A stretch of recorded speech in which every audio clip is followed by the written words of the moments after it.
ആറ്റാശ്ശേരിയിലെ ഖാദി നെയ്ത്ത് നൂൽനൂൽപ്പ് കേന്ദ്രത്തിന് പുതിയ കെട്ടിടം പണിയണമെന്ന് ഗാന്ധി ദർശൻ വേദി.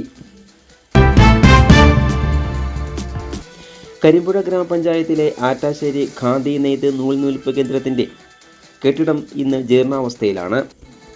1984 ഉദ്ഘാടനം ചെയ്ത് പ്രവർത്തനം ആരംഭിച്ച കെട്ടിടം ഇപ്പോൾ 28ഓളം സ്ത്രീ തൊഴിലാളികൾ ജോലി ചെയ്യുന്നുണ്ട്. ഇവിടെ ഷീറ്റ് മേഞ്ഞ കെട്ടിടമാണ്. മഴ പെയ്താൽ കെട്ടിടം പല ഭാഗത്തായി ചോർന്നൊലിക്കുന്നുണ്ട്. ഇതുകൊണ്ട് പല യന്ത്രസാമഗ്രികൾക്കും നൂലിനും കേടുപാടുകൾ സംഭവിക്കുന്നതായി ജോലിക്കാർ പറഞ്ഞു. ജോലി ചെയ്യുന്ന സ്ത്രീകൾ ഏതു സമയവും ഭീതിയിലാണ് ഇവിടെ കഴിയുന്നത്. ഇതിന് പരിഹാരമായി സ്വന്തമായി പുതിയ കെട്ടിടം നിർമ്മിക്കണമെന്നാണ് ഇവർ ആവശ്യപ്പെടുന്നത്.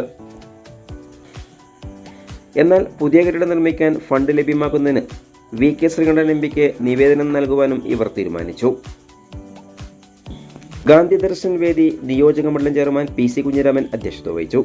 മുൻ പഞ്ചായത്ത് അംഗങ്ങളായ A Raveendran, M Chandramohanan, CK Muhammad, PP Naseer Hussain, P Unnikrishnan എന്നിവർ പ്രസംഗിച്ചു. ഞാൻ അന്നും അതിന് മുമ്പും എന്തായാലും ചെയ്തൊക്കെ ഈ കെട്ടിടത്തിൽ പരമാവശ്യമായിട്ട് വന്നതാണ്. ബ്ലോക്ക് പഞ്ചായത്തിലും ഗ്രാമപഞ്ചായത്തിൻ്റെയൊക്കെ കുറച്ചൊക്കെ ഫണ്ട് വിടാനൊക്കെ ചെലവഴിക്കാൻ കഴിയും. എങ്കിലും ഈ കാലിബോർഡിനെ സംബന്ധിച്ചിടത്തോളം 28ഓളം തൊഴിലാളികൾ പങ്കെടുക്കാൻ ജോലി ചെയ്യുന്ന കരിമ്പുഴ പഞ്ചായത്തിൽ ഏറ്റവും നല്ലൊരു സ്ഥാപനമാണ് കാലിബോർഡ്.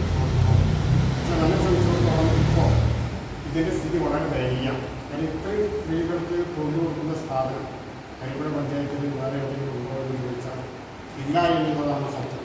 1 ഏക്കറോളം സ്ഥലത്താണ് ഇത് സ്ഥിതി ചെയ്യുന്നത്.